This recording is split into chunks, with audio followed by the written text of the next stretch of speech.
Всем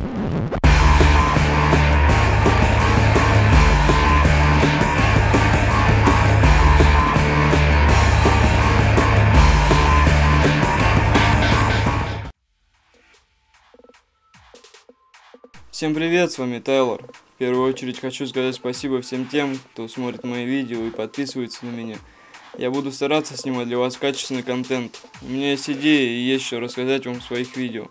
Надеюсь, мой первый гайд вам помог, и вы нашли ту чувствительность, с которой вам легко удерживать прицел на одной точке.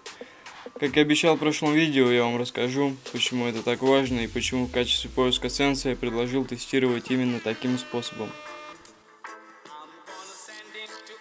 Урок номер 2. Позиционирование прицела, или как правильно передвигаться по карте в CSGO. Большая ошибка новичков, да даже сейчас, играя с калашами, замечать тех игроков, которые бегают по карте и прицел у них направлен куда-то в землю. Запомните, прицел всегда должен находиться на уровне головы противника. Этим вы сокращаете время прицеливания, так как вам не нужно уже будет тратить время на подъем прицела земли. А в CSGO решает скорость реакции. Думаю, немного позже я уделю этому урок. А теперь, когда вы узнали, как держать прицел, давайте разберемся с тем, как передвигаться по карте и выходить из-за угла. Я разделил это на два случая. Первый, когда вы знаете местоположение противника. Это может быть инфа тиммейтов, либо вы чекнули и увидели врага, или просто услышали шаги. Вы сквозь стену целитесь на точку, прицел у вас поднят на уровне головы, и для того, чтобы его убить, нужно сделать стрейф, остановиться и выстрелить. Чтобы добиться большей эффективности, эти стрейфы можно тренировать, просто создав нужную для вас карту, ставим перед выходом за угол и тренируем стрейф так, чтобы прицел в конечном счете оказывался в нужном для вас месте. Также это важно для тех, кто играет с АВП. Как-то в один вечер мне пришла в голову идея, и я хотел потренировать позицию с АВП на миду. На дасе втором за КТ. И вот что я для себя нашел.